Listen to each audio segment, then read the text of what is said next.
Pues Jesús era amable, gentil, responsable, justo, también honesto,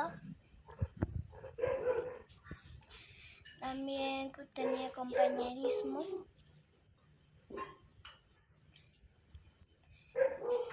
Y pues esa es la respuesta. ¿Y crees que Jesús hacía milagros cuando era niño? Sí, ¿Por qué? porque cuando ayudas a las personas, pues cuando ayudas a las personas, haces milagros, porque si ayudas a las personas, haces que las personas te quieran. Ok, muchas gracias, María Gracia. ¡Feliz Navidad! ¡Feliz Navidad! Alguien inteligente y bueno. Sí creo, porque yo vi en una historia que curaba a los enfermos. Creo que era bondadoso, un niño muy feliz y agradable. Creo que Jesús de niño sí podía hacer milagros, porque siempre ha sido hijo de Dios. Bien, esa una pequeña aportación de los niños sobre este tema que vamos hoy a trabajarlo y que vamos a compartir con ustedes en esta tarde. El tema que vamos a desarrollar, ¿sí le ven en pantalla amplia? Sí. Sí. ¿Sí? Muy bien. El tema que vamos a tratar es la infancia y la vida oculta de Jesús. Algunas claves para su comprensión. ¿Sí? Vamos a tratar, como ya dijo Katy, en este corto tiempo de procurar ir dando algunas pequeñas pistas, ¿sí? Unas pequeñas pistas cercano a este tiempo de la Navidad. Pues bueno, lo que todos nosotros sabemos, ¿qué es lo que nosotros sabemos sobre Jesús? Pues nosotros lo que sabemos de una u otra manera, más o bien, es los 3 años de la vida pública de Jesús. Cómo él recorrió las ciudades, los pueblos de Palestina, anunciando el reino de Dios, predicando enfermos, etcétera, etcétera. Todo eso nosotros lo sabemos, pero ¿qué no sabemos de esos 30 años de su vida oculta? A excepción de unos pocos pasajes que son los que estamos reflexionando en estos días cercanos a la Navidad, no tenemos más datos de sus 30 años iniciales, de 0 a los 30 años. Como digo, hay unos pocos pasajes que nos hablan del nacimiento, de la concepción, del nacimiento, y también unos pasajes, pocos versículos que nos hablan acerca de la edad de los 12 años más o menos de Jesús que se perdió en el templo. Del resto no sabemos más, hay todo un vacío sobre este punto. Ahora, este vacío, ¿sí? Este vacío permitió o fue el espacio propicio para que mucha gente se inventara muchas cosas sobre Jesús, ¿sí? Sobre la niñez, sobre la juventud de Jesús, y se inventaron relatos, historias increíbles sobre Jesús, se siguen inventando.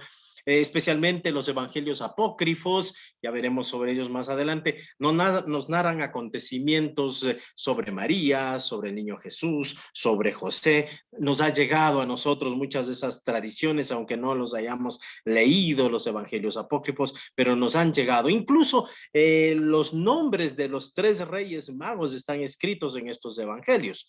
Bien, también se dice que Jesús, en ese tiempo de la edad de sus 30 años, viajó a Inglaterra, conoció el druidismo, que es la religión de los celtas, ahí aprendió algo sobre la cuestión de la Trinidad. También dicen que viajó a la India, allá donde los budas que le enseñaron a leer, a curar enfermos, a realizar exorcismos. También dicen que estuvo en Egipto, allá en Egipto, donde se llenó de la energía mística de las grandes pirámides de Egipto, entre muchas cosas. Se han dicho muchas cosas, se siguen diciendo muchas cosas sobre este tiempo oculto de Jesús que podríamos nosotros poner entre comillas. Bien. ¿Qué es lo que nosotros debemos hacer ante esta situación? Y quiera o no, muchos nos hemos hecho esta pregunta sobre qué pasó con Jesús. porque ya hemos leído algo de los evangelios, los hemos estado reflexionando, los leemos, pero de una u otra manera, tarde o temprano, nos hemos hecho sobre esta pregunta y qué pasó ese tiempo. Entonces, por lo tanto, ¿qué es lo que nosotros debemos hacer? Y por eso, entonces, el temita que voy a tratar de reflexionar en esta horita es algunas claves para comprender los evangelios de la infancia y ese periodo que no tenemos, que tenemos un vacío literario sobre Jesús.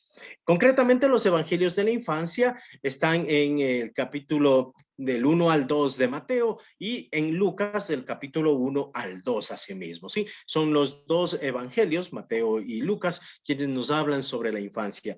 El evangelio de Marcos, el evangelio de Juan no tratan esos temas, no es el interés de la comunidad reflexionar sobre ese punto, por eso en sus escritos no consta este tema, si vale decir el término. Bien. Una primera cosa antes de entrar como un punto clave para nosotros poder entrar a reflexionar sobre este tema es, hay que definir nuestra fe, primera cosa. ¿Y por qué esto de definir nuestra fe?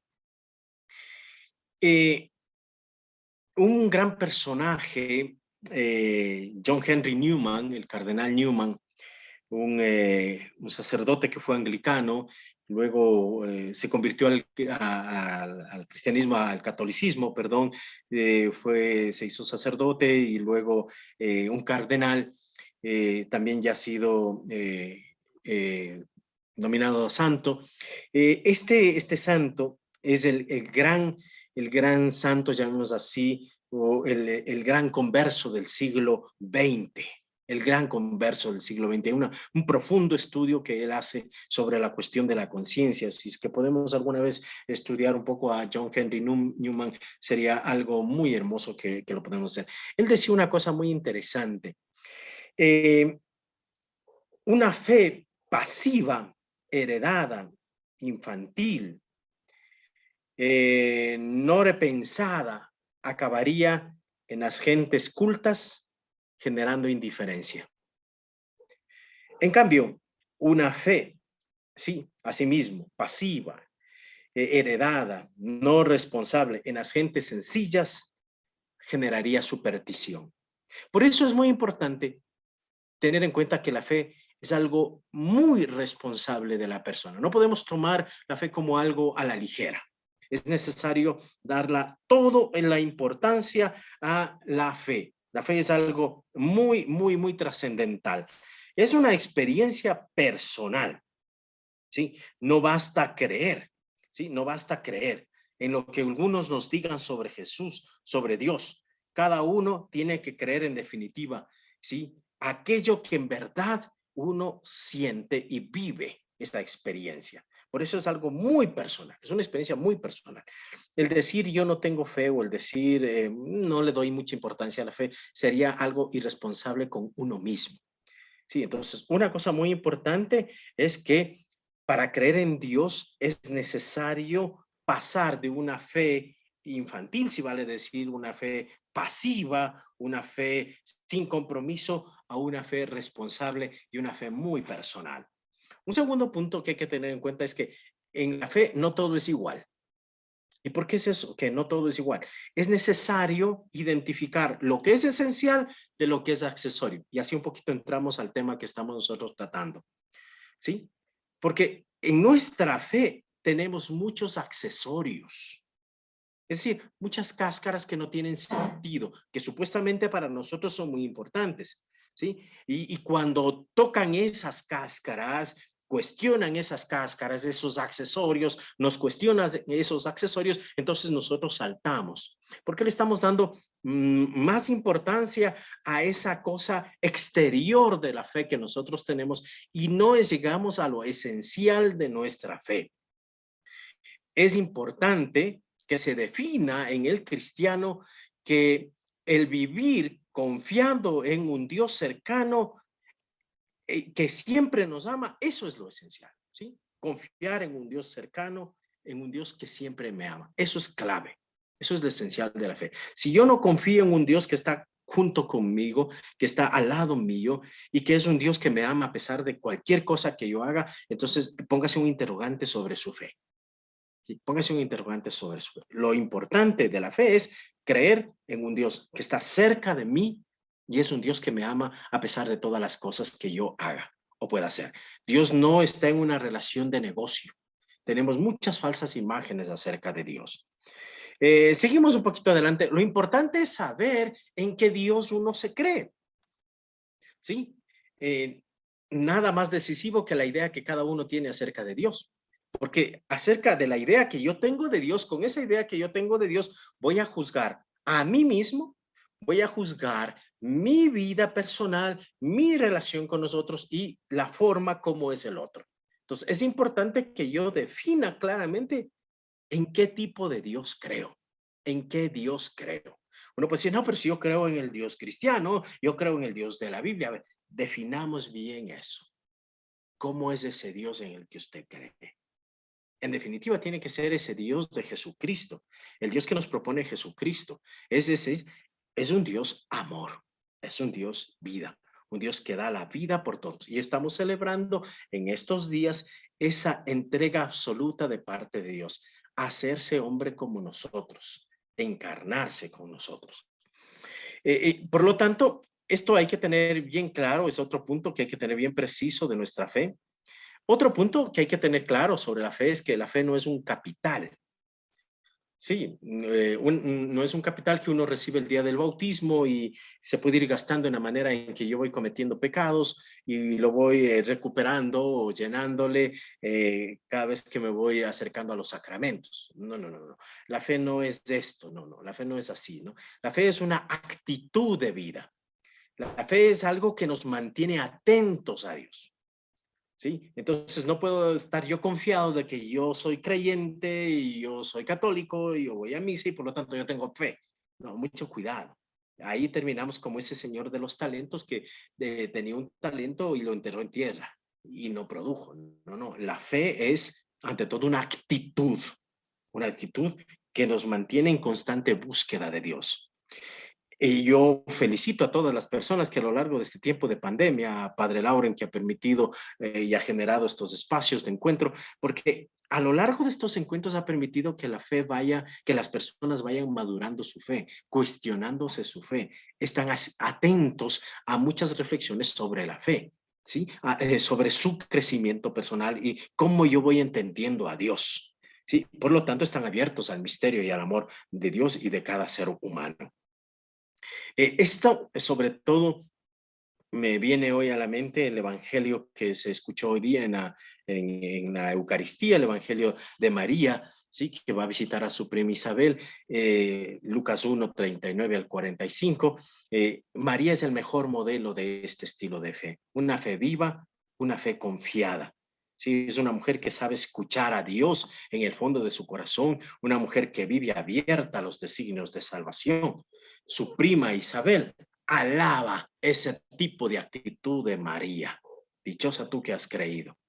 Dichoso también seamos cada uno de nosotros si sabemos entender y comprender la presencia de Dios en nuestras vidas. Bien, ahora sigamos un poquito más adelante. En definitiva, todo esto nos lleva a una cosa, una frase, si va a decir el término, o un punto central. Hay que leer, para tener una fe madura, hay que leer bien la Biblia. Hay que leer bien la Biblia. No podemos leer la Biblia encima. Y ahí el papel grande que ha hecho Padre Lauren al proponernos estos encuentros, estas reflexiones, estos espacios que nos ayudan de una u otra manera a leer bien la Biblia, ¿sí? Yo quisiera recordar algunas cosas más de leer la Biblia, cómo leer la Biblia, antes de entrar a hacer una pequeña reflexión de los textos de los evangelios de la infancia. ¿Por qué a todo este preámbulo que estoy elaborando? Porque es necesario tener en cuenta algunos detalles claves para nuestra interpretación y acercarnos a este texto y poder vivir estas fiestas de la Navidad también de una manera un poco más dinámica y en encuentro permanente con Dios. Es necesario recordar algo del contexto. cuando uno se acerca a la Biblia, a estos textos que vamos a leer, uno tiene que tener presente algo del contexto. Y una cosa muy importante del contexto es la geografía. Uno no puede olvidarse. Sí, es verdad, a veces nosotros conocemos la geografía de nuestros pueblos, de nuestra ciudad, mal o bien nos conocemos nuestras ciudades, mal o bien nos conocemos nuestras provincias, mal o bien nos conocemos nuestro país. ¿Sí? Pero es necesario, cuando entramos a la Biblia, conocer algo de la geografía de Israel. ¿Sí? Y algo de la geografía de Israel es importante que tengamos presente el mapa de Israel. Aquí tenemos un poquito el mapa de Israel, ¿no? No le digamos, no es que tenemos que ser unos expertos en la geografía de Israel, pero sí tener en cuenta algunas cosas muy importantes. Porque cuando uno se acerca al estudio de la Biblia, uno tiene que retroceder el tiempo, 2000 años atrás por lo menos. Estoy leyendo los evangelios. Y si estoy leyendo el Antiguo Testamento, tengo que ir más atrás, regresar unos 3000 años atrás. Y por lo tanto, la geografía, aunque los montes no se han movido, pero sí muchas de las realidades de esos lugares sí han cambiado. Si uno va hoy a Israel, va a visitar Israel y los lugares santos, no se va a encontrar con esos lugares concretos donde pisó Jesús. Por ejemplo, hoy hay ciudades modernas encima de eso. Y hay unas carreteras muy buenas y etcétera, etcétera. Pero hay algunas cosas que no han cambiado. Entonces, por ejemplo, tenemos que Israel, la parte norte, ¿sí? Donde es Galilea, aquí tenemos una parte con el color amarillo, la Galilea, ¿sí? La Galilea de los gentiles, tiene mucho que ver este sentido. Tenemos el lago de Nazaret, ¿sí? Y bajamos el río Jordán hasta el Mar Muerto. Y toda esta parte de color medio rosado va a corresponder una parte a Samaria como una especie de cuña, los samaritanos, y la parte de los judíos de Judea, sí, con su capital Jerusalén. Jerusalén en la parte montañosa. Esta parte de aquí, una sección montañosa, sí, de a lo mucho unos 700 metros de altura sobre el nivel del mar. Acá un pequeño callejón, una ladera, una llanura, si vale decir el término, a las orillas del mar Mediterráneo, que es el camino normal que usaban las tropas romanas, pero también hay otro camino que cruza las montañas y otro camino que va siguiendo la cuenca del Jordán, pero no son caminos como los que hoy nos imaginamos, asfaltados y todo eso, no, eran caminos, especialmente la parte de los caminos de la parte de las montañas y los caminos del Jordán, eran caminos que se usaban normalmente en épocas de primavera y verano. Es decir, estamos hablando de los meses desde marzo hasta agosto más o menos. En época de invierno, imposible caminar por la lluvia, ¿sí? Por la lluvia y por la peligrosidad. Y especialmente el camino que usaban más para cruzar desde Galilea hasta Jerusalén era siguiendo la ruta del Jordán.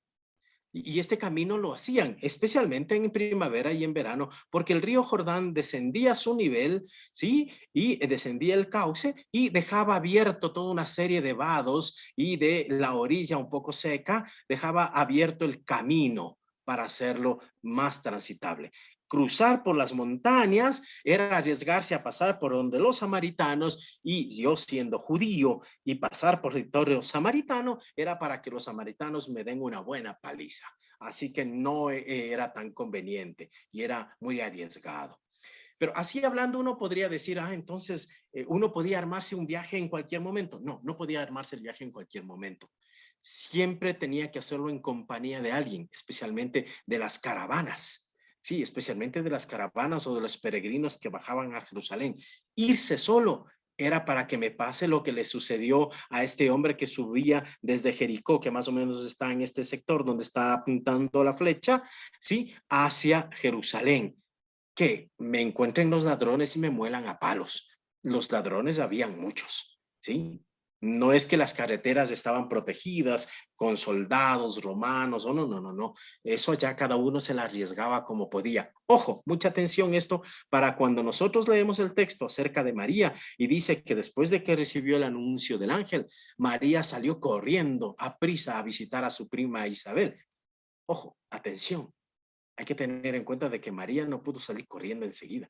Una jovencita que salga a unirse a las caravanas y empiece a cruzar 3 días de camino, eso es para ponerse a pensar muy seriamente. Siempre debe haber acompañado a alguien, ¿sí? Y lo mismo, por ejemplo, cuando salen huyendo de Belén, María, José y el niño y van hacia Egipto, que tienen que hacer este camino o cruzar hacia la vía principal, que creo que no lo harían por la presencia de los soldados, sino bajarían hacia Masada, luego bajarían hacia Berseba y irían cruzando la parte sur. Eso era más o menos un mes de camino.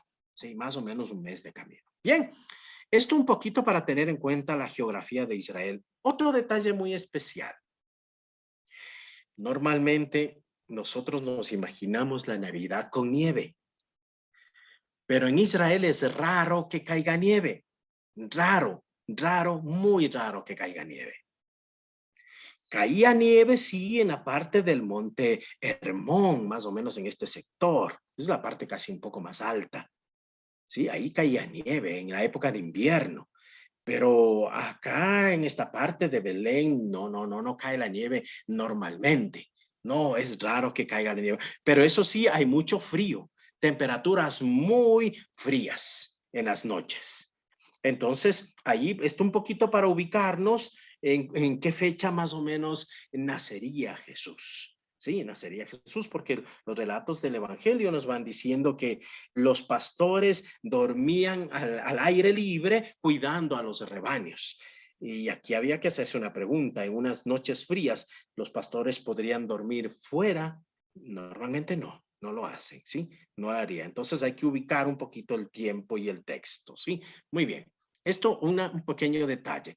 Ahora tengamos también presente otro detalle y vamos a movernos hacia el otro mapa que tenemos aquí a este lado derecho. Y tenemos en forma ampliada el lago de Tiberíades, ¿sí? O lago de Galilea, como quieran llamarlo, lago de Tiberíades, lago de Galilea, tiene más o menos la forma de un corazón. Y tenemos aquí algunos de los pueblos más importantes. Y por acá tenemos Nazaret.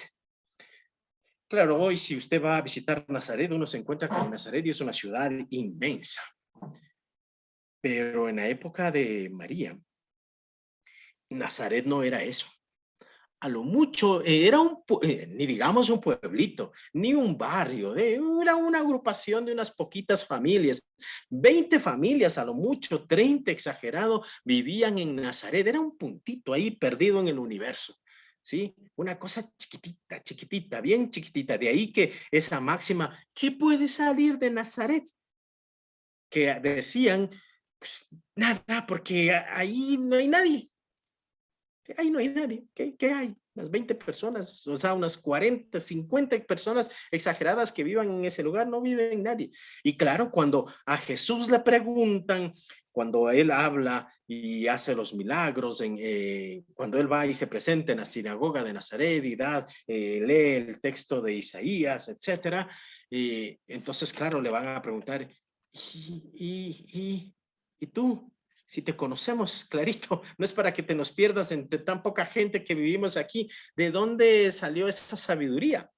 Claro, ¿sí? ¿Por qué? Claro, Nazaret es una cosa muy pequeñita. Tan pequeñita es que Nazaret no es nombrado en ningún pueblo, en ningún momento en el Antiguo Testamento. No es nombrada para nada en el Antiguo Testamento Nazaret. Entonces, o no existía en la época del Antiguo Testamento, no creo que no haya existido, tal vez sí existía ese lugar, pero no era de gran importancia. Ojo, esto hay que tener muy en cuenta, tener en cuenta este particular. Ahora, ¿en Nazaret había una sinagoga? Claro que había una sinagoga, porque para que haya sinagoga se necesitaban que existan 10 varones y podía haber tranquilamente una sinagoga con un rabino ahí a cargo de la sinagoga. Y claro, la sinagoga no es solamente para la oración los sábados, sino también funcionaba como una escuela para los niños, ¿sí? Había un proceso de educación de los niños, más o menos hasta los 10 años, desde los 5 años, ¿no? Entonces siempre se necesitaba un mínimo de varones para poder formar una sinagoga, que exista una sinagoga, una construcción de una sinagoga. Un poquito hablando acerca de el significado de Nazaret, que aquí entramos en un detalle muy especial. Al hablar de la geografía no solamente es para que conozcamos los lugares donde están, y cuando uno lee, más o menos hacerse a la idea en el mapa. sino también hay que tener en cuenta que la geografía, ¿sí? En cualquier parte de la Biblia, ¿sí? Juega no solamente el papel de una locación, de un lugar, sino también tiene una característica teológica. Una característica teológica. Entonces, tanto Mateo como Lucas usan la geografía de características teológicas. Cosa que cuando uno sigue el mapa o si uno sigue los evangelios y empieza a trazar los mapas, uno se pregunta, o estos señores que escribieron los evangelios, o no sabían nada de geografía, o nunca vivieron en ese lugar, o de qué lugar me están hablando. Porque a veces no hacen coincidir bien los lugares. ¿Y por qué? Simplemente porque a ellos no les interesa dar una clase de geografía. Lo que a ellos les interesa es expresar que la geografía tiene un valor teológico. Por lo tanto, ¿qué significa Nazaret en este ambiente? Nazaret viene del hebreo Nazrat. Y Nazrat significa, mucha atención, brote, preserva, esconder. ¿Sí? Eso es lo que significa Nazaret.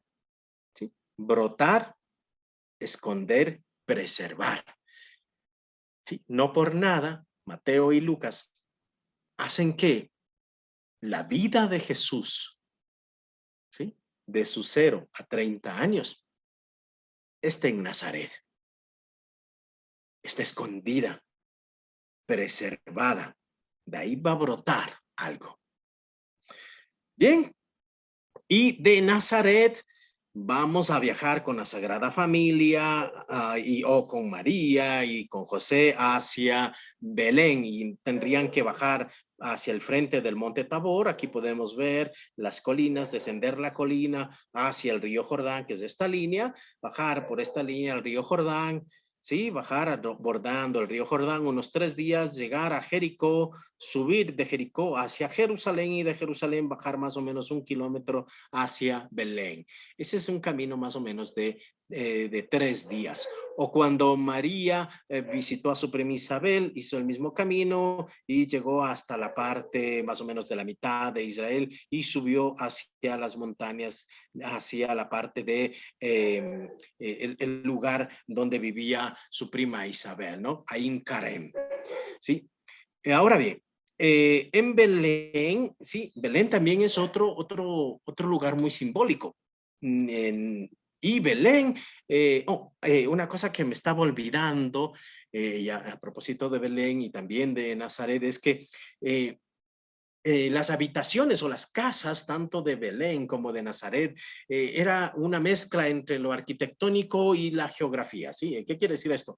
Que se usaban muchas cuevas. En estos lugares, una roca caliza, había muchas cuevas, entonces se aprovechaba las cuevas, se daba algún tratamiento de arquitectura, es decir, algunos bloques, algunos ladrillos, y se iba construyendo más o menos la casa, acomodando la casa, ¿sí? De acuerdo a las necesidades o de acuerdo a la situación.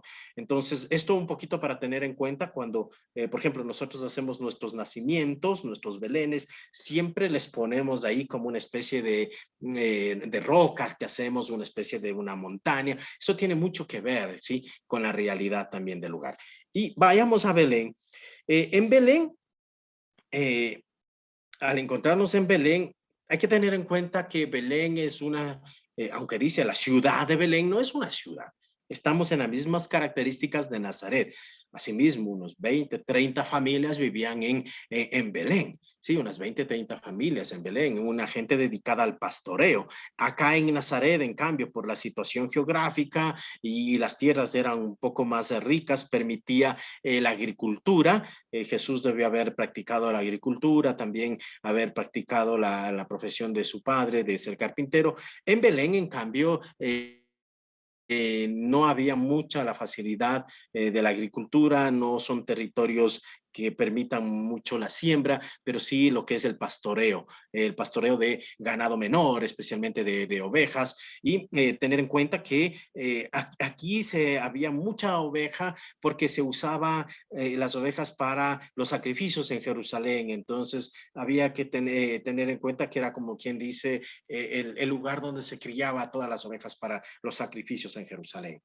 En Belén, entonces, era una ciudad o un pueblito asimismo, digamos, un pueblito que tiene su significado muy especial. En cambio, Belén es un pueblo que está marcado desde la antigüedad. Tenemos en cuenta, por ejemplo, Belén. En Belén estaba enterrada Raquel, la segunda esposa de Jacob. Es algo muy especial, ¿no? Entonces, imagínense, estamos más o menos hablando hace unos 1500 antes de Cristo, 2000 años antes de Cristo, más o menos. Belén es donde nace el rey David. Sí, el rey David es de Belén, la ciudad del rey David, el pueblo del rey David. Belén también hay que tener en cuenta Belén en el pasaje o es el lugar el geográfico del libro de Ruth. Sí, el libro de Ruth, que va a ser la abuela de David. Entonces Belén, por un lado, es un lugar con muchas personalidades, con mucha historia, a diferencia de Nazaret, ¿no? Ojo, sí, Nazaret es nuevo, es algo que no tiene relevancia en la historia del pueblo de Israel. Belén, en cambio, tiene mucho de historia, mucha importancia histórica en el pueblo de Israel. Personajes muy importantes y sucesos se han dado en Belén. Aunque es una ciudad, es un pueblito pequeñito, con unas 20, 30 familias, 40 familias, es muy reducido, pero hay personajes muy trascendentales en este lugar. Y también Belén significa la casa del pan, la casa del pan. ¿Sí? Tener en cuenta este significado de la palabrita de Belén. ¿Sí? Ahora bien, esto un poquito para tener en cuenta estos detalles que vamos a jugar luego en los textos bíblicos que vamos a escuchar en estos días, ¿sí? Cuando usted vaya a la misa y diga Jesús nació en Belén, entonces no es solamente el lugar geográfico Belén, sino hay toda una historia detrás de Belén. Hay todo un significado detrás de Belén. Está la presencia del rey David, está Raquel, la madre, la segunda esposa de Jacob.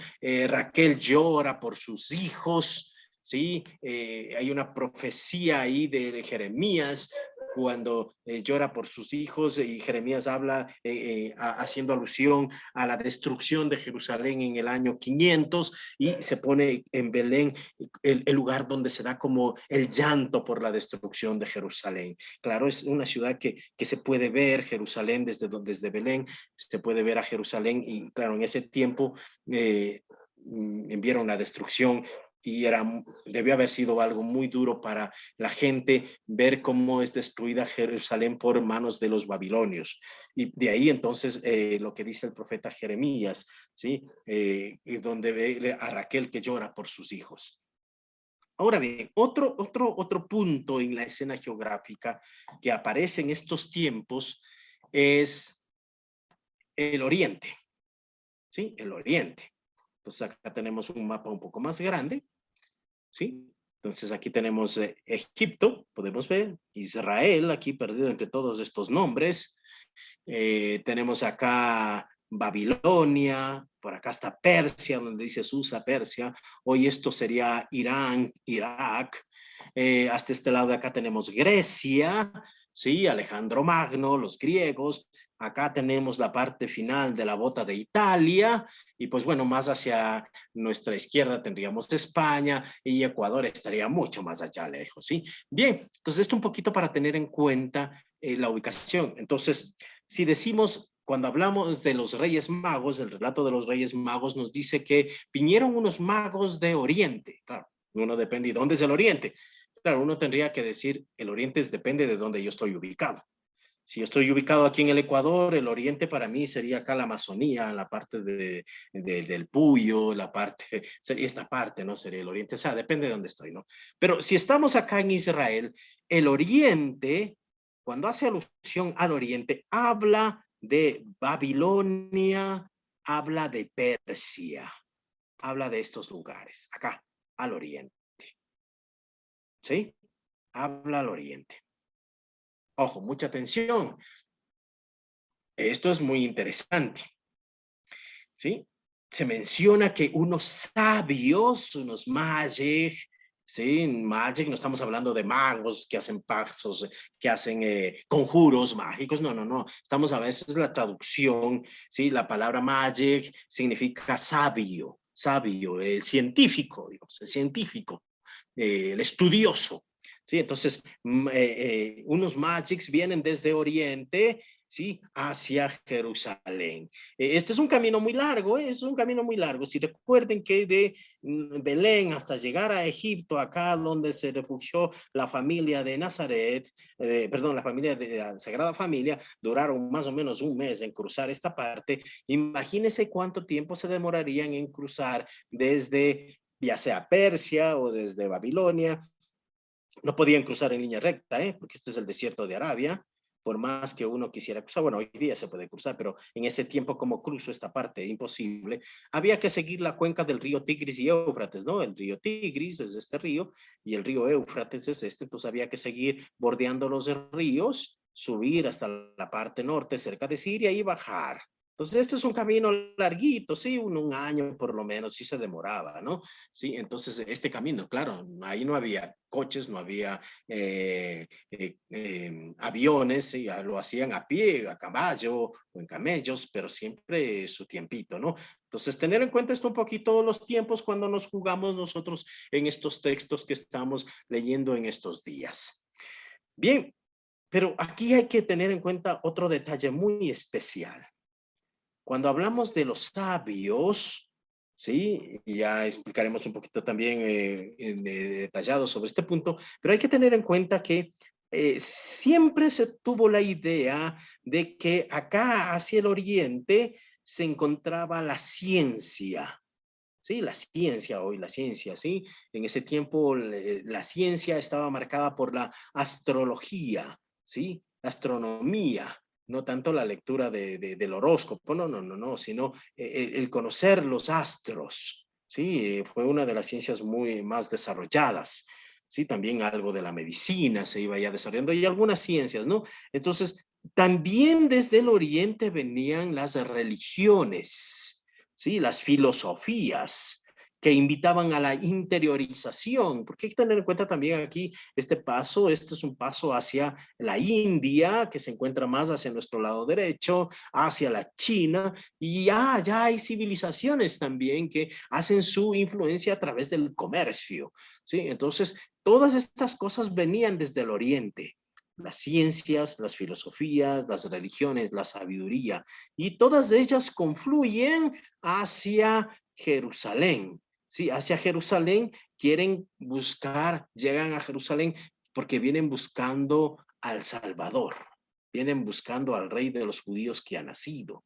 Sí, han visto su estrella y venimos a adorarle. Aquí hay que tener en cuenta unas dos cosas muy importantes, ¿no? Nosotros podríamos dividir así en una línea recta, si vale decir el término, una línea recta perpendicular, hacia el oriente todo lo que es razón, sabiduría, filosofía, religiones de interiorización, hacia el occidente. En cambio, ¿de qué vienen desde el occidente? Pues vienen los soldados romanos, viene el comercio, viene la opresión, ¿sí? Entonces, tener en cuenta que aquí hay como dos partes. Cuando nos dice que llegaron estos sabios y se encontraron al niño, se postraron y adoraron. Entonces, ¿cómo la sabiduría, cómo la ciencia, sí, podríamos decir en definitiva la filosofía natural a través de la reflexión logra encontrar a Dios? Así tenemos dos puntos de encuentro con Dios. Belén, la historia, la tradición; Jerusalén, la historia, la tradición del pueblo de Israel, marcada en los profetas; Oriente, a través de la reflexión, de la ciencia, del estudio, encuentran también al Dios verdadero. Dos formas de encontrar al Dios verdadero, ¿sí? La reflexión a través de la ciencia, de la meditación que encuentro a Dios y también a través de la palabra de Dios revelada, ¿sí? 2 puntos de reflexión que nosotros podemos encontrar. Ahora hay que hacernos una gran pregunta y nosotros a quienes escuchamos, ¿no? ¿A quienes escuchamos? Bien, esto un poquito para tener en cuenta, me faltaba otro punto que es la geografía, acá la parte de Egipto, que es el otro lugar que va a aparecer en estos días, ¿sí? Que se encuentra al sur. Ya habíamos hablado un poquito acerca de Jesús que huye con José y María hacia Egipto. Más o menos en Egipto, sé que dicen los historiadores, había una gran comunidad judía, especialmente en Alejandría. Sí, Alejandría más o menos se encuentra en este sector, pero José y María y el niño no fueron hacia Alejandría, ¿no? Sino fueron hacia un poco hacia el sur. Se dicen las tradiciones que fueron hacia el sur a un pueblito llamado Matarié. Hacia allá fueron, ¿sí? Bien. Otro punto que hay que tener en cuenta, habíamos visto algo en la historia, ahora vamos a ver, perdón, la geografía, hoy vamos a ver algo de historia. Esto es otra cosa que hay que también tenerlo presente, ¿sí? Y aquí vamos un poquito hemos hecho esta pequeña línea del tiempo. Aquí tenemos más o menos el año 0, digamos. Hacia nuestra izquierda va a ser antes de Cristo, hacia la derecha después de Cristo. Lo hemos puesto para evitar confundirnos. AEC, ¿sí? Antes de nuestra era común. La era común quiere decir la era cristiana, ¿sí? Entonces, en el año 27 inicia el año del reinado del emperador Augusto, Octavio Augusto, que va a heredar el reino de Julio César, ¿sí? Hay toda una historia por ese lado, pero bueno. Lucas nos va a mencionar que Jesús nace en el reinado de Augusto, ¿sí? Entonces tener en cuenta que Augusto empezó a reinar en el año 27 antes de la era cristiana. También nos dice que Jesús nació en la época del rey Herodes, cuando vivía el rey Herodes. Hay que tener en cuenta que en el año 4, antes de la era común, antes de este año 0, murió el rey Herodes. Sí, murió el rey Herodes. Entonces, claro, Jesús no pudo haber nacido después de la muerte del rey Herodes y Lucas dice que nació cuando gobernaba el rey Herodes. Por lo tanto, vamos a poner a Jesús más o menos, por eso ponemos más o menos, Jesús nació en el año 6 antes de Cristo, más o menos su nacimiento, ¿no? Ay, pero y entonces, qué horror, se nos movieron los calendarios. No, tranquilo, no se preocupe. Esto es simplemente para que sepamos y tengamos como una cultura del conocimiento para nuestra formación. Ojo, lo que decíamos al principio, estamos llenos de muchos accesorios. Esto que movamos unos 6 años más o menos, no quiere decir que se cayó nuestra fe en Jesucristo. Si se cae la fe en Jesucristo, quiere decir que su fe era en accesorios y no en Jesucristo. Bien. Después de que muere Herodes, su hijo Arquelao, ¿sí? Empieza a gobernar. Recuerden que José recibe en sueños el aviso de que murió Herodes y que ya regrese a Jerusalén, que regrese a Israel. Empieza a hacer maletas, regresa y le dicen que está gobernando Arquelao. Y entonces por miedo a Arquelao, José, María y José van a vivir en Nazaret. Muy bien, y claro, vamos a ver luego quién era este señor Arquelao y todo lo que hizo Arquelao para que Roma lo destituyera del cargo. O sea, no duró 10 años o 6 años, no duró en el cargo y lo destituyeron. En el año 14 después de Cristo muere Augusto el emperador, ¿sí? Esto un poquito para tener en cuenta los tiempos, ¿sí? Aquí me falta un detalle muy especial. En el año 7 antes de Cristo, más o menos aquí en este espacio, el rey Herodes manda matar a sus hijos, a 2 de sus hijos y a su esposa. Los manda matar. ¿Por qué los manda matar el rey Herodes? Porque el rey Herodes, a pesar de ser un gran constructor, era un paranoico. Tenía miedo de que le quiten el poder y entonces creyó que sus hijos y esposa conspiraban contra ellos y así que me los quito de encima. Ojo, tener en cuenta ese detalle, año 7 antes de Cristo, la matanza que hace Herodes de sus hijos, sus propios hijos, hijos de sangre. Sí, tener en cuenta ese particular. Bien, vamos a seguir un poquito hacia adelante. Estamos viendo algo de historia, ¿no? Algo de historia. Bien.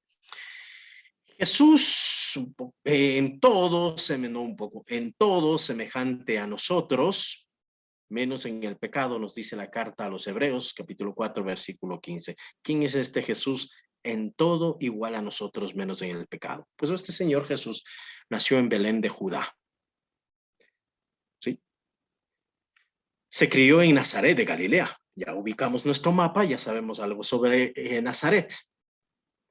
Hablaba el arameo, claro, si era judío debía hablar el arameo, no hablaba el castellano, ¿sí? Sino el arameo, que era el idioma que se hablaba en ese tiempo, allá en Galilea, en Israel, era el arameo, ¿sí? El arameo.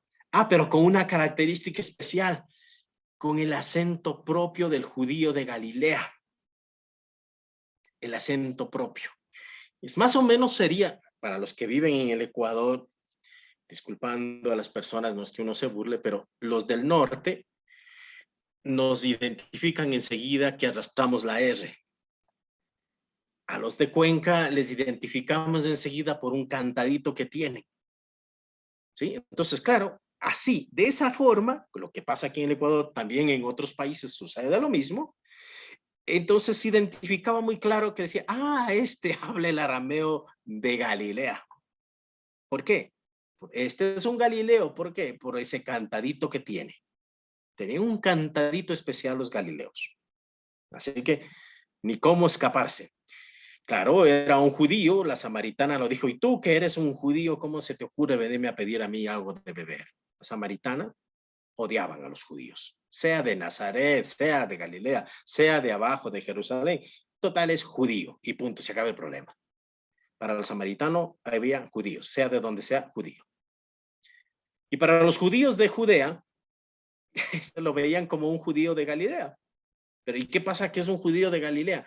Los judíos de Galilea eran unos judíos, si vale decir el término, que poco o nada les importaba la ley. Estaban mezclados con la gente gentil, con los extranjeros, porque en la parte de Galilea habían colonias de extranjeros que vinieron con los romanos en la época de la conquista, y como eran tierras fértiles, ahí estaban ubicados muchas familias de extranjeros, romanos, griegos, etcétera. Y claro, a la gente de Galilea les tocaba por negocio, por la vida diaria, convivir con estas personas. Para los judíos de Jerusalén, de la parte sur, estos galileos eran unos impuros, porque estaban en constante contacto con esa gente impura, ¿sí? Recuerden, los judíos tenían una fuerte malversación hacia los extranjeros, hasta el extremo de decirles perros, ¿sí? Ese eres un perro, ¿sí? Así los trataban con dureza. El nacionalismo judío era muy ferviente. Bien, un poquito más, ¿qué podemos decir? Que se crió en el campo. Este Señor Jesús se crió en el campo. Era hijo de María, de José, campesinos. José trabajaba en la carpintería, pero no es la carpintería de arte, de hacer cosas talladas, no, sino es la carpintería, el ser carpintero en ese tiempo era aquellos que hacían de todo, ¿sí? Muy hábiles, muy artesanos en todas las cosas. Podía armar una casa, podía construir una casa, podía construir una silla, hacía de todo. Entonces, ese tipo de carpintero. Y por lo tanto Jesús también trabajaba en el campo. ¿Cómo es que podríamos decir que Jesús también trabajaba en el campo? Porque en las parábolas habla mucho del campo. Se refiere mucho, se ve que él conoce del campo. Sus parábolas hablan de la situación del campo. Y para tener esa forma de hablar acerca de las cosas del campo significa que él vivió el trabajo del campo. ¿Sí? Habla poco acerca de la carpintería, ¿no? No se dedicó a estudiar, pues no era como el caso de Pablo, que sus papás le mandaron a que estudie en los pies de Gamaliel. Jesús no. ¿Sí? A lo mucho fue estudiar suponemos que fue estudiar en la sinagoga para aprender a leer la Torá, aunque también en eso hay algún interrogante. Tuvo que dedicarse a trabajar, sino como vive, No pertenecía a ningún grupo religioso de la época, ni fariseos, ni esenios, ni celotes, nada de ese punto.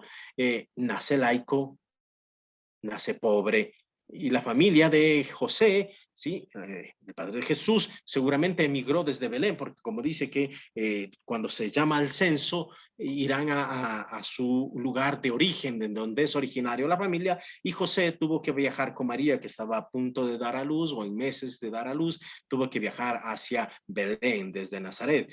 José se vivía en Nazaret, entonces se supone que hace años vivieron o hace tiempos debió haber emigrado la familia de José desde Belén hacia Galilea por cuestiones de trabajo, ¿no? Era la cuestión de trabajo. Aprendió la profesión de su padre, nos dice, porque ¿acaso este no es hijo del carpintero? Y antes de nacer, Jesús ya estaba metido e involucrado en estos problemas de la época, como toda persona, ¿no? Uno nace ya con una deuda externa sin haber gastado nada. Sí, el censo le obligó a nacer en Belén. Le tocó irse, dejar su casa, la comodidad, entre comillas, de la casa de Nazaret, ir a nacer en un pesebre, y eso por cumplir la ley, la obligación del censo. Roma en eso tiene la culpa. Después de su nacimiento tuvo que huir, ¿sí? Tuvo que huir hacia Egipto porque el rey Herodes lo persiguió para matar. Y por lo tanto, eso podría llevarnos a una conclusión en decir que la infancia estuvo marcada por la violencia.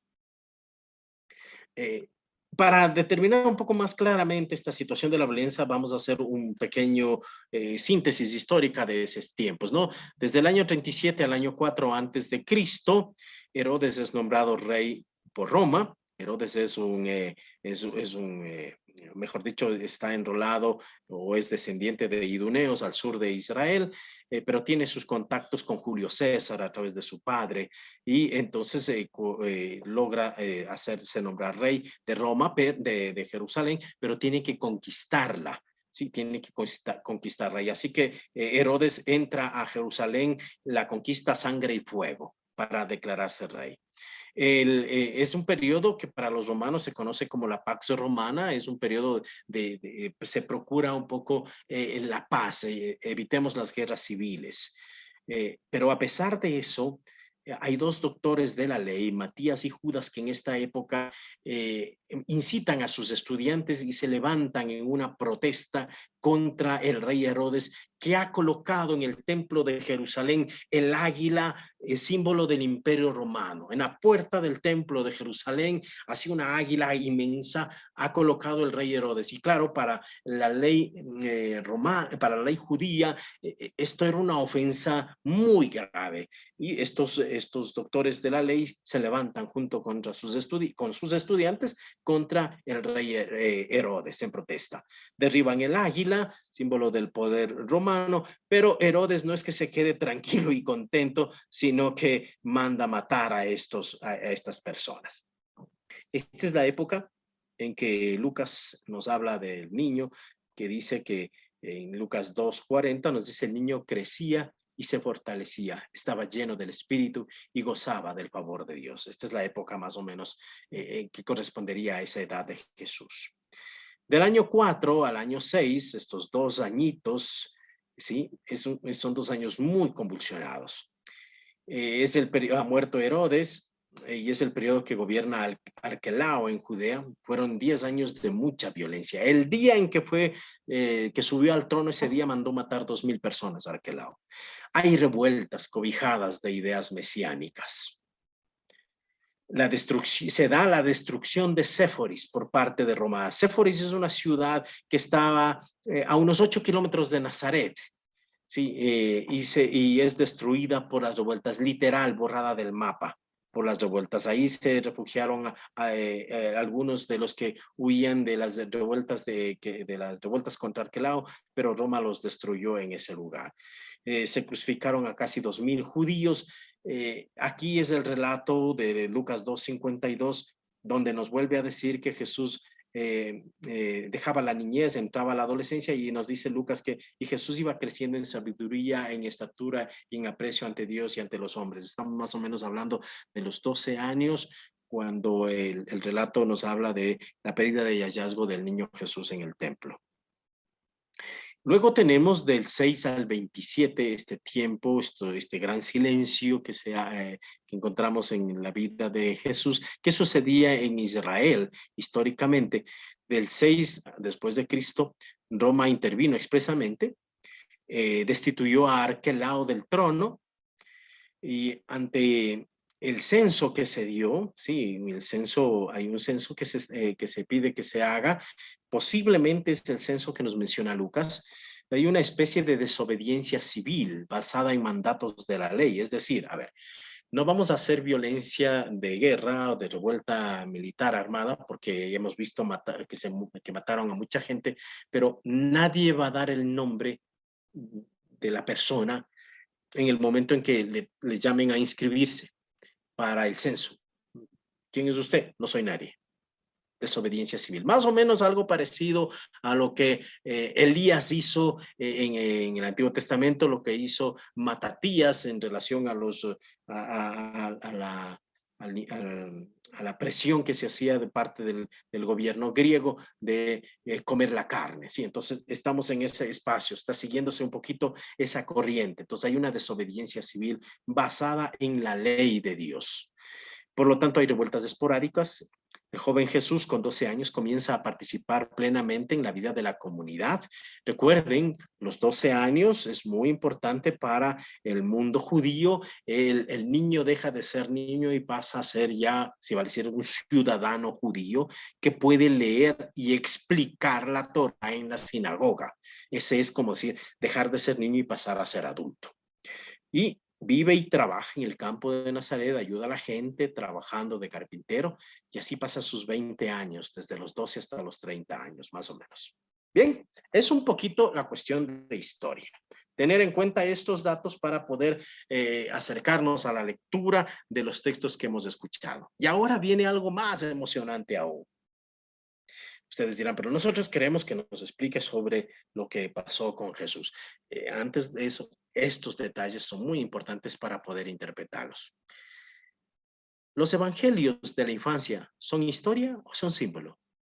Una pregunta que les dejo antes de entrar a este punto. ¿Son historia o son símbolo?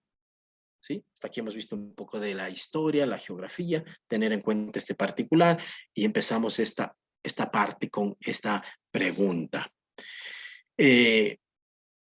Algo que quisiera que tengamos presente. Lecturas y relecturas. Esto es algo muy importante. Por favor, quisiera que lo pongan mucha atención. Lo que se conoce como reserva de sentido. Un acontecimiento o un texto dice más de lo que está escrito. ¿Sí? Usted ve un acontecimiento, usted lee un texto y hay algo más de lo que simplemente está viendo o de lo que está leyendo. Hay algo más, ¿sí?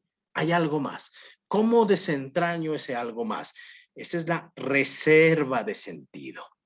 ¿Sí? No se acaba en la simple vista que yo tengo del acontecimiento o en la simple lectura que hago del texto. Hay algo más.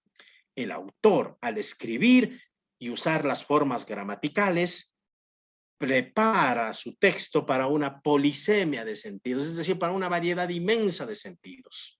Esos sentidos aparecen cuando uno lee. Puede ser que el autor solamente quiso decir una cosa. El hecho de que haya escrito, ¿sí? El hecho de que haya escrito generó una serie de interpretaciones posibles por parte de los lectores. El lector va a interpretar el texto a su manera. Sí, aunque el autor haya dicho una sola cosa.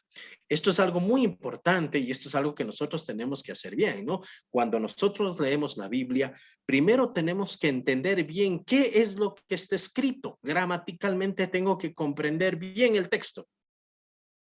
Ninguna palabra de la que estoy leyendo tiene que pasar desapercibida o suponer que ya la entiendo. No, no. Tengo que entenderla bien. Y si tengo que buscar en el diccionario, tengo que hacerlo. Y tengo que, al comprender bien lo que está escrito, recién entiendo lo que dice el texto para luego pasar a lo que me dice el texto. Es algo muy distinto. A veces uno lee el texto y dice, ¿qué es lo que les dice el texto? Ah, entonces el texto a mí me dice que sea bonito. No, no, no, no. Pero si ni siquiera entendió lo que estaba leyendo. ¿Sí? Entonces, por favor. Entonces, estamos en este punto, ¿sí? Cuando se lee el texto, dice algo. No solo repite, ¿sí? Usted está leyendo, por ejemplo, en este momento las diapositivas y no solamente está repitiendo las diapositivas, no solo está repitiendo, perdón, lo que está escrito en las diapositivas. Usted está, aparte de que está repitiendo lo que está escrito en las diapositivas, en su cabecita, usted está generando una serie de preguntas y una serie de reflexiones en su cabeza y una serie de imaginación está corriendo por su cabeza. ¿Sí? Es esto, la reserva de sentido. Dice algo. No solo repite. Por lo tanto, recuperar el texto del pasado no es lo mismo que releerlo desde la ubicación del lector. Ajá, aquí entramos a algo más delicado aún. Si yo voy a leer la Biblia 2000 años atrás que fue escrita, es un texto del pasado. Entonces, automáticamente cuando yo lo estoy leyendo, estoy recuperando ese texto. Pero no solamente recupero el texto como Lucas o Mateo hayan querido decir, sino que yo desde aquí, año 2021, mes de diciembre, le pongo una carga a ese texto. Estoy releyendo, ¿sí? Desde mi ubicación. El hecho o el texto pasado vale para el historiador o para el exegeta, mas no para el homo religioso. El hombre religioso, cuando lee un texto bíblico en este caso, no solamente se queda con la historia, como ya les hemos explicado un poquito de la historia, o no solamente con el escrito que estaba ahí, sino que yo le doy otro sentido. Por mi experiencia religiosa que tengo, por mi conciencia de Dios que yo tengo, mi imagen de Dios, la experiencia de lo religioso que yo voy viviendo, mi espiritualidad, etcétera, etcétera, etcétera. Uno cree recuperar el texto, pero en realidad lo que está haciendo es interpretándolo. Segundo punto que hay que tener bien claro. ¿Sí? La lectura como relectura. Toda lectura es una relectura. ¿Y qué es una relectura? Es hacer un nuevo texto, producir sentido, no repetir lo que el autor dijo. Es producir sentido. ¿Qué me dice eso a mí hoy? ¿Sí? Por eso los textos no son depósitos. ¿Sí? El sentido no está terminado. Siempre uno lee el texto y aunque leyera 100,000 veces ese mismo texto, va a encontrarse 100,000 interpretaciones distintas. Cada lectura es un texto sobre otro texto, ¿sí? Que yo leo, vuelvo a leer y es otra cosa lo que me está diciendo. Y se da por los acontecimientos que para mí son considerados fundamentales o fundantes. Ahora bien, estos principios que hemos dicho, entre muchos, porque hay otros principios más sobre lo que es la hermenéutica y les he estado indicando, estos principios generan nuevos textos, nuevas esperanzas que mantienen las utopías en alto en mi pueblo.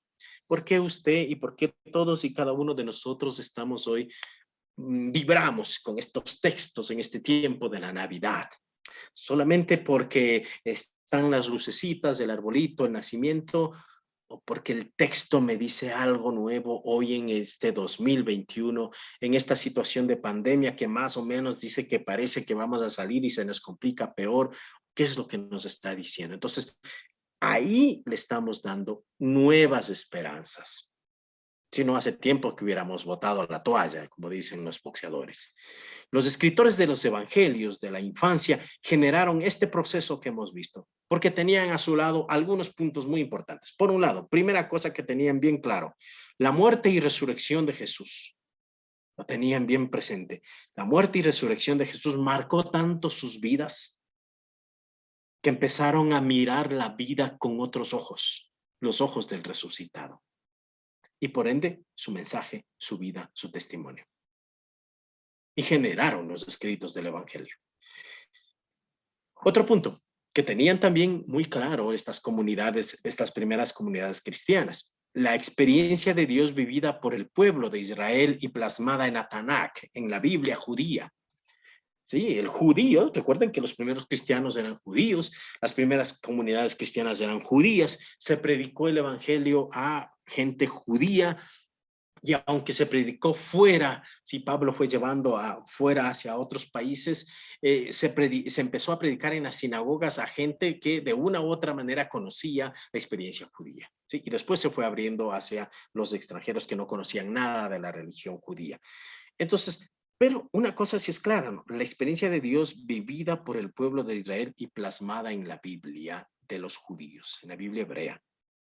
Nosotros, incluso cristianos, hoy día, 2021, para leer la Biblia y entender a Jesús, vamos también a mirar la experiencia de Dios vivida por el pueblo de Israel. Por eso es que la Biblia, nuestra Biblia católica, cristiana, tiene los textos del Antiguo Testamento. Si no, no tuviera, ¿sí?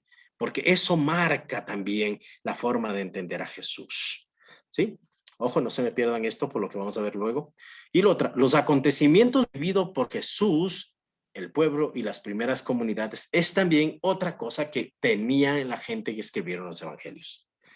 Vivieron, algunos de ellos vivieron y conocieron a Jesús personalmente, o aquellos que vivieron y conocieron a Jesús personalmente contaron a sus discípulos, y entonces ellos vivían todavía esa experiencia muy fuerte. Estos 3 puntos tenían ellos muy claro, ¿sí?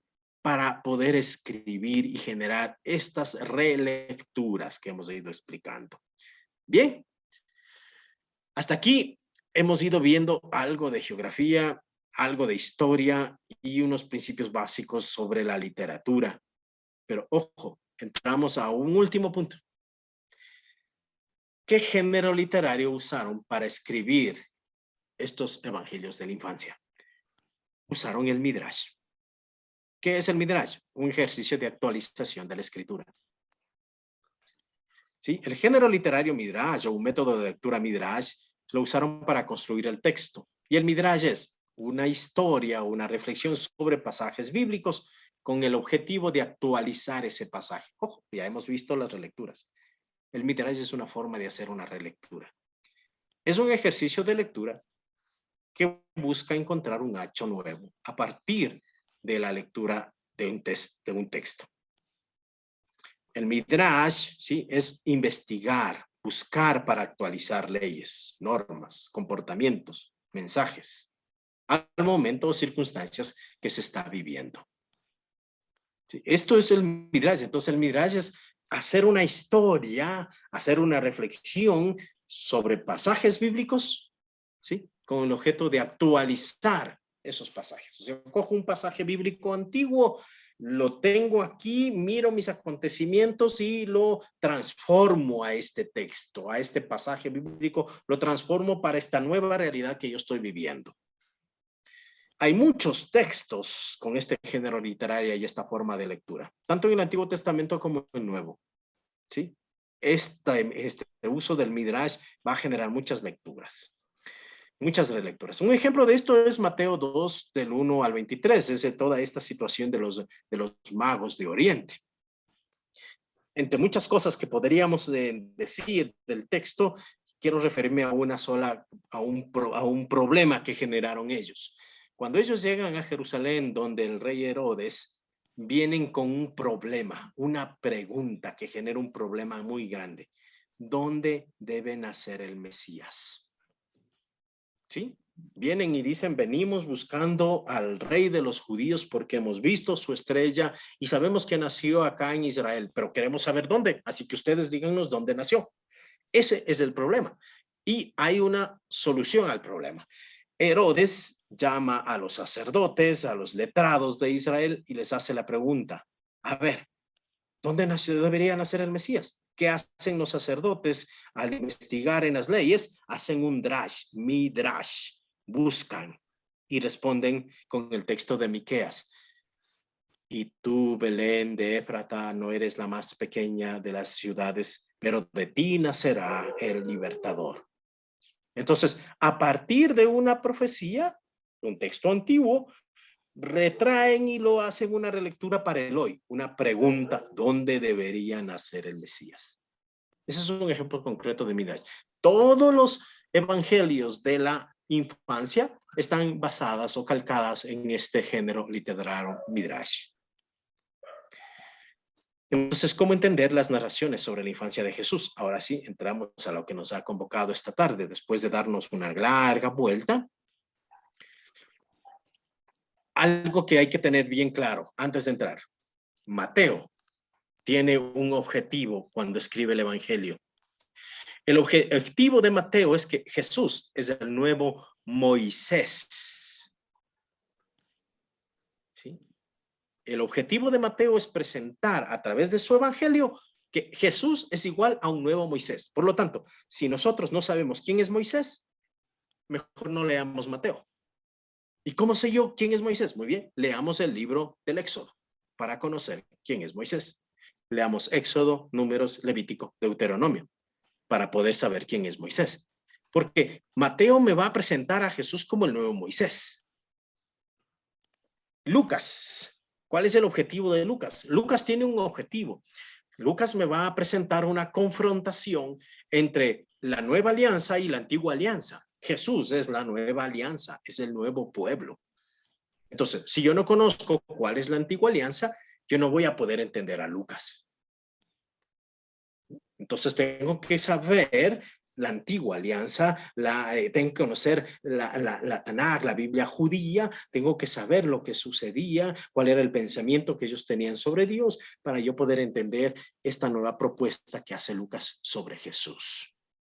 No nos perdamos estos objetivos. Ahora sí, entramos al cuadrito. Aquí tenemos un cuadrito rápido para poder comprender algunos textos de los evangelios de la infancia. En Mateo, vamos a ver Mateo. Mateo recibe el anuncio del nacimiento del niño en un sueño. ¿Sí? Sí, porque Mateo dice, ¿cómo se le ocurre a esta María meterse en esas cosas y venirme a decir que el hijo que tiene es del Espíritu? No, eso vaya con otro cuento, a otra persona menos. Entonces, Dios le hace dormir. Como a los patriarcas de la antigüedad le revela en sueños sus ideas. ¿Qué está diciendo entonces Mateo? Que José tiene esa misma característica de los patriarcas del Antiguo Testamento. Está comunicándose con Dios. Los patriarcas y matriarcas, ese gran periodo allá, ¿sí? Cómo se va formando, cómo dejan todo para buscar el camino de Dios. Acá tenemos José, es un nuevo patriarca. No en este sentido de esta familia patriarcal en que yo soy el macho, no en ese sentido, no. Patriarca aquí, aquel que hace y va formando una comunidad. Bien, un segundo punto, el nombre del niño será Jesús. Claro, es un nombre muy común. En esa época el nombre de Jesús era muy común, como aquí en la parte sierra, poner a las personas, a los varones, a las mujeres el nombre de María, de Rosa, el nombre de Juan, pues es muy común, ¿sí? En ese tiempo también, el nombre de Jesús era muy común, no es que era una cosa extraña, no. Ojo, pero ese nombrecito Jesús es el mismo nombre de Josué, ¿sí? Jesús es una traducción, pero el nombre raíz en hebrea es Josué. ¿Y quién es Josué? Aquel que condujo el pueblo para entrar en la tierra prometida. Ajá, entonces cuando me está diciendo que póngale en el nombre de Jesús a ese niño, me están diciendo, ojo, este niño, este hombre Jesús, va a ser el que lleve al pueblo a la tierra prometida. Así como lo hizo Josué.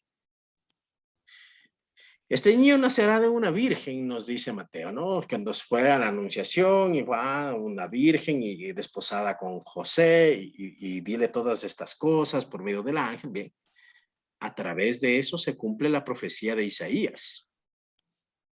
donde anuncian que el Emmanuel estará presente, el Dios con nosotros estará presente en ese niño, Dios estará presente en ese niño. Claro que acá en Isaías se refería al rey Josías, pero esa misma idea de el Emmanuel, el Dios con nosotros, ese niño es garantía de la presencia permanente de Dios en el pueblo. ¿Sí? Recuerden, yo estaré con vosotros hasta el fin del mundo. No de gana dice eso Jesús, ¿eh? La aparición de los magos que buscan al rey de los judíos y reconocen a Dios en un niño. ¿Sí? Esta es una imagen que aparece también allá en Moisés, en Egipto, cuando Moisés vence a los magos. Recuerden, ¿no? Moisés se presenta al faraón para pedir que salga el pueblo de Israel. Y ahí hay unos magos, el faraón tiene unos magos, consejeros de él, y que le hacen las mismas cosas que hace Moisés. Bueno, con la diferencia de que la vara de Moisés se come la serpiente de los magos. ¿Sí? Pero a la larga, esos magos, después de las plagas, terminan reconociendo el poder de Dios en las obras que Moisés hace. Lo mismo pasa. Estos magos que vienen de Oriente reconocen en ese niño la presencia de Dios. Sigamos algunos textos más. Hay una estrella, es un signo de la llegada del Mesías. Sí, en Mateo nos presenta que la estrella va guiándoles y va y se para sobre la presencia de donde está el Mesías. Claro, hay mucha interpretación también desde el mundo del cosmos, de la astronomía, nos va diciendo que hubo una conjunción, etcétera. Ahora no es para eso. En el Antiguo Testamento, en el libro del Números, se habla ya del pueblo de Israel, sí, como el pueblo de la estrella. ¿Sí? Que un hijo de la estrella nacerá. El niño nace en Belén. Es la profecía de Miqueas. ¿Sí? Los regalos que llevan los magos, ¿sí?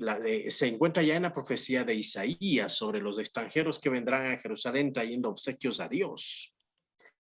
El oro, incienso y mirra, pues eso nos presentan ahí dentro de este conjunto de ofrendas que se presentan. Herodes es el nuevo faraón. Con la misma violencia también mata a sus hijos y a los hijos del pueblo de Israel. Recordemos que decíamos que en el año 7 mató a sus propios hijos. Sí, aparece entonces Herodes ahí dando orden de matar a los niños. No es nada nuevo, porque en el faraón en Egipto también mandó matar a los varones nacidos 2 años atrás. ¿Sí? Entonces, tener en cuenta estas comparaciones que va haciendo, se van cogiendo textos del Antiguo Testamento, se los relee y se los presenta hoy en función de los acontecimientos que van dándose, sí, que se van dando. El niño Jesús tiene que huir a Egipto para no morir a manos del rey. Ya va sufriendo así el destino de los profetas. Tenemos ahí el texto de Jeremías, cómo los profetas sufren en manos de los reyes. La violencia de Herodes hace que el pueblo perseguido levante de nuevo su clamor. Hay una desolación, sí, los cantos de Erham, que llora por sus hijos que han muerto. Está hablándonos en Jeremías 31 sobre la destrucción de Jerusalén en manos de los babilonios. Se coge ese texto y se lo presenta acá, ante este hecho de la violencia de Herodes. El retorno de la Sagrada Familia a Nazaret, sí, está presente también en Oseas. Se produce un llamado al nuevo éxodo. Sí, de Egipto llamé a mi hijo. Sí, el profeta Oseas habla acerca de ese retorno que va a suceder con el pueblo de Israel que ha ido que han ido al exilio. Elegido por Dios para ser libertador. Sí, tiene mucho que ver con la elección, a ejemplo de Sansón, que es un nazir elegido por Dios para ser libertador. Esto un poquito a breves rasgos sobre algunos pasajes de los evangelios de la infancia en Mateo. Ahora en Lucas tenemos la siguiente confrontación, ¿sí? La antigua alianza está agotada, la nueva alianza es la alianza de Jesús. El nacimiento de Juan Bautista va a representar a la antigua alianza, el nacimiento de Jesús va a representar a la nueva alianza. En esta secuencia entonces vemos aquí Isabel es anciana y estéril. En la nueva alianza, María es virgen. Su marido, Zacarías, es un sacerdote de la antigua alianza. ¿sí? Acá María es una joven que cree en las palabras del ángel y se presenta como esclava de Dios, cumplidora de la voluntad. Claro, porque acá Zacarías no cree en el mensaje de Dios, a pesar de que Zacarías se encuentra en el lugar más sagrado del templo, y por eso él va a quedar mudo. Dios lo castiga, el ángel lo castiga y quedarás mudo. Y de ese hijo, de Zacarías, de Isabel, nacerá un hijo que será profeta. Acá en María, María es una persona que cree en las palabras del ángel, se presenta como una esclava, dispuesta a cumplir la voluntad de Dios, entona un canto semejante al de Ana, la madre de Samuel. María va a representar a Judith, aquella mujer símbolo de la libertad del pueblo de Israel, y el niño que nace de María es el mismo Hijo de Dios. Y vamos a ver esta diferencia que hay entre estas dos alianzas, la antigua alianza y la nueva alianza. Simeón y Ana son ancianos, estamos en la presentación del niño en el templo. Ellos aguardan con mucha esperanza la llegada del Mesías. En cambio, en la nueva alianza, Jesús es llevado al templo, es reconocido como el Mesías por Simón y Ana, que son la antigua alianza, y se dice que los herederos de esta nueva alianza serán todas las naciones de la tierra, iluminadas por la luz de este niño. Bien, y para terminar un poquito, porque ya se nos hace muy tarde y ya nos vamos a ir también a la novena, algunos vacíos sobre la vida de Jesús que no se ha dicho han sido llenados por corrientes gnósticas en lo que son los evangelios apócrifos. Sí, lo que callan los evangelios canónicos, porque no es interés de estar narrando si iba a dormir o no iba a dormir Jesús. Esos espacios han sido llenados por aquellos que conocemos como nosotros los evangelios apócrifos. ¿Qué es un apócrifo? Es una palabrita en griega que significa oculto o escondido. Y estos evangelios, estos escritos que revelan, entre comillas, verdades de tipo esotérico a iniciados. Ojo, hay que tener en cuenta estas palabritas, ¿no? Verdades, entre comillas, e iniciados, es decir, gente escogida, gente selecta. ¿Sí? Son escritos sobre la vida de Jesús, no aceptados por la iglesia como inspirados y por ende no son normas de fe. ¿Sí? Aparecieron entre los siglos 2 al 4 después de Cristo. ¿Qué pasa con estos evangelios gnósticos? Son de tendencia gnóstica, estos evangelios apócrifos son de tendencia gnóstica y docetista. ¿Qué es esto de tendencia gnóstica y docetismo? Los gnósticos y los docetistas también en la misma línea casi, para ellos el cuerpo, o para ellos la divinidad no puede llevarse con el cuerpo. Sí, porque la divinidad, hay una dualidad, mejor dicho, entre alma y cuerpo. Hay una divinidad entre cuerpo y espíritu. El cuerpo es pecaminoso, es creado por el mal, el espíritu es creado por lo divino. Entonces, ¿cómo puede ser posible, según ellos piensan, no puede ser posible que el Espíritu de Dios entre a vivir en un cuerpo humano común y corriente? No, es imposible. Por lo tanto, la encarnación no existe. Y por lo tanto, esto de que que Dios se hizo hombre, esto no es correcto. Es simplemente una apariencia. Sí, Jesús tomó una apariencia humana. Una apariencia humana. Por lo tanto, es muy entendible entonces que desde esa apariencia humana que tenía Jesús, pues se le escapara los milagros y las cosas que de niño hacía, ¿sí? Entonces, la divinidad no se relaciona con la carne. La salvación es asumir conocimientos ocultos para pocos. Por eso, esta corriente, este tipo de pensamiento era una especie de un pensamiento selectivo. Solo ciertas personas podían estar en este grupo, especialmente la aristocracia. El Evangelio de Juan cuestiona mucho este tipo de corrientes nacidas dentro de sus propias filas, dentro de sus propios grupos, llamándolos incluso el anticristo. Su principal exponente fue Marción, contra quien Melitón, obispo de Sardes, ya escribe sobre la encarnación de Cristo. Bien, estas cositas quería compartir con ustedes en este día, cercanos a la Navidad. Espero haya sido un poquito de alguna iluminación para todas las personas. Quedo a vuestra disposición.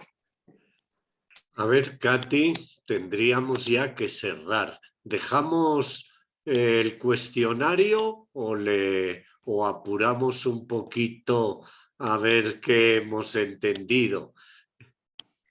¿Les parece si vamos al formulario inmediatamente?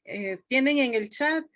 Padre Lauren también nos puede compartir en los grupos. Solo vamos a ver las preguntas y voy a compartir ese formulario que teníamos para, junto con Danilo, ir mirando las opciones que habían y pues desarrollarlas. ¿Sí?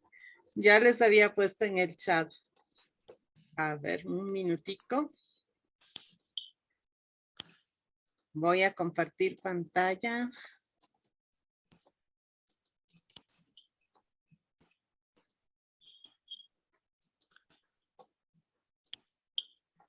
Listo, ahí tenemos el formulario del día de hoy. Pues 0 respuestas porque estaba tan interesante. He puesto en el chat, pero el tema nos daba para, para seguir incluso hablando. Es tan bonito esto para poder entender mucho, ¿no?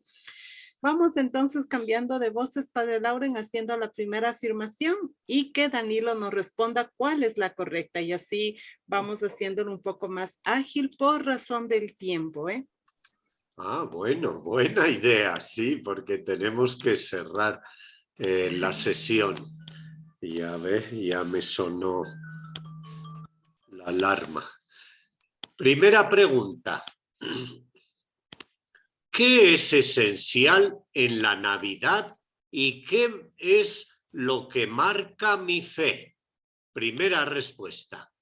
Tener suficiente dinero para hacer regalos a todos los miembros de mi familia. Bueno, eso hacía yo de joven. Segunda, vivir y confiar en Dios que nace en medio de nosotros porque nos ama sin condiciones. Ajá.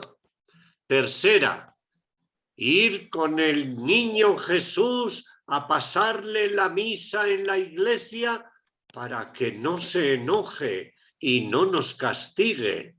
¡Wow! Bien, Danilo, ¿cuál es la respuesta correcta y por qué? Bien, la respuesta correcta es la segunda, ¿no? Vivir confiado en un Dios cercano, ¿sí?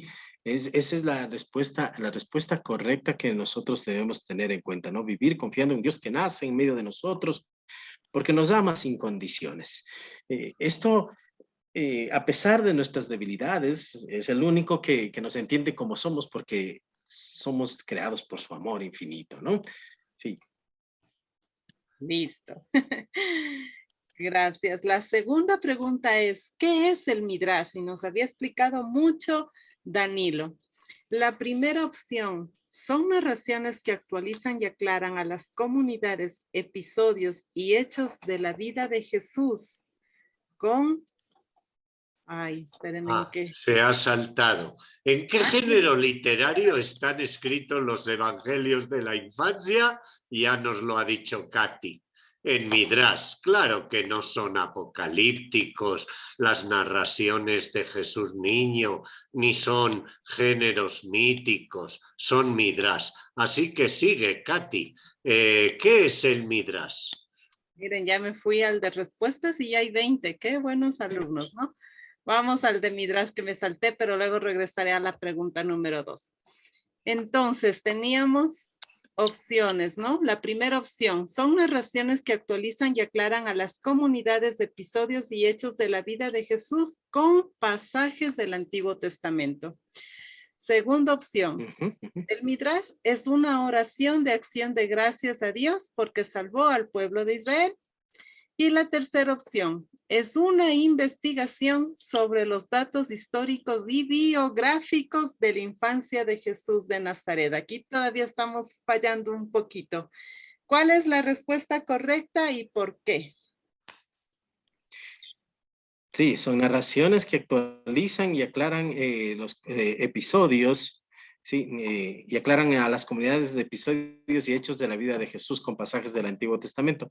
No es la tercera porque a veces no solamente el Midrash se usa con Jesús, sino también se usa en varios textos del Antiguo Testamento, entonces no es exclusivo de Jesús, ¿no? Por ese sentido no sería solo sobre datos históricos y biográficos de la vida, de la infancia de Jesús, ¿no? En ese sentido, la tercera no tendría sentido, ¿no? Y yo me atrevería a decir que ni a Mateo ni a Lucas, por lo que nos has dicho, Danilo, le interesan los datos biográficos de Jesús niño, sino el interés era mostrar a ese Jesús como para Mateo como el nuevo Moisés y a Lucas como la nueva alianza. Así es, padre. Y Carlos Mester, que muchos conocen, dice, no sabían ni ellos ni nosotros nada. El que quiera saber cómo era Jesús de niño, que investigue en la literatura contemporánea un niño judío. Y una vez que tenga recogido los datos, ponga Jesús de Nazaret. El nombre de Jesús. Era como todos los niños. Adelante, cuarta. Tercera pregunta. Jesús pasó su infancia y juventud junto a su familia y la dedicó a estudios místicos y exotéricos en la sinagoga de Nazaret. Pregunta. Respuesta. A Jesús le gustaba más el estudio del hebreo y de las escrituras y más que jugar con sus compañeros. ¡Wow!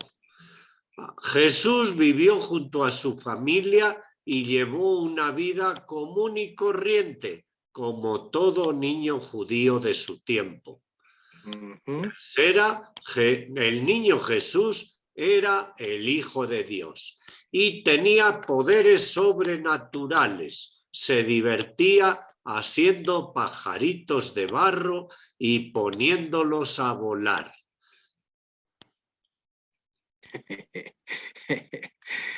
Claro, es una mentalidad a veces infantil y por eso yo le ponía las entrevistas de los niños, ¿no? A veces nos quedamos con una mentalidad infantil, ¿sí? Y que se queda de las costumbres y de la cultura, ¿no? Pero la verdad, Jesús era un niño común y corriente, juguetón como todos, a veces tal vez un poco desobediente, pero un niño como todos, ¿no? Ah, la segunda es la correcta. Ah, la voy a marcar. Listo. ¿Hacía milagros o no hacía milagros Jesús? A mí me encantó la respuesta de una niña, ¿eh? ¡Ay, era maravillosa esa niña! Cada vez que ayudo a alguien, estoy haciendo un milagro. Jesús, claro que hacía milagros. Claro, así.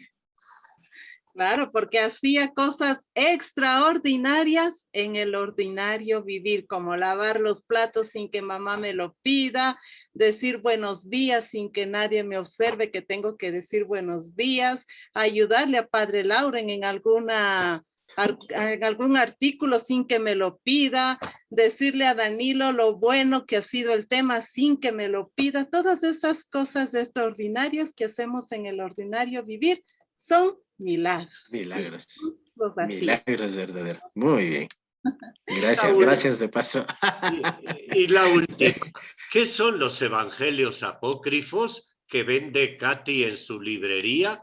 Los tiene toditos aquí en la librería y algunos son muy buenos.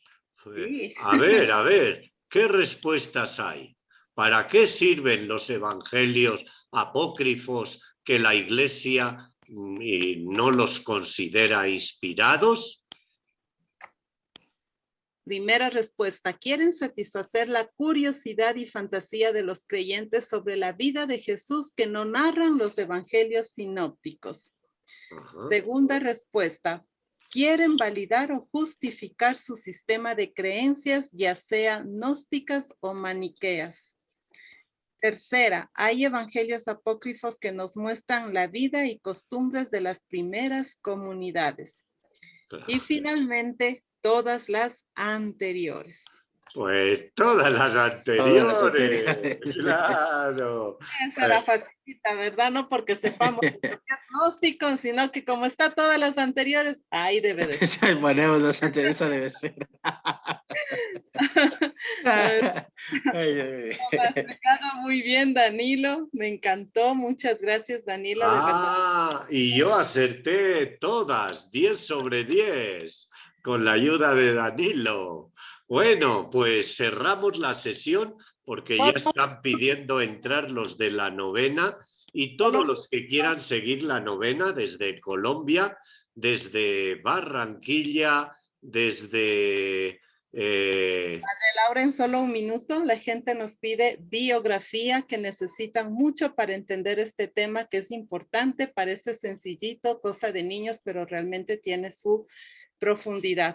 Tenemos el cuadrante, el tomo 1, que tenía ya hasta la página para leerles, pero por la premura del tiempo no podemos. Jesús, una aproximación histórica, tenía subrayado todo lo que les iba a leer. Y la pregunta 11 del librito de Ariel, ¿cuál es la infancia o cómo fue la infancia de Jesús de Nazaret? Y con esto nos despedimos. Muchos creen que los relatos de la infancia de Jesús son fábulas infantiles e ingenuas, una especie de cuento de hadas donde los angelitos llevan y traen a la Sagrada Familia mientras magos con estrellas aparecen misteriosamente y se dan cita en una majestuosa puesta en escena de Dios. Sin embargo, estos detalles tienen una importancia mucho mayor de la que nosotros les damos.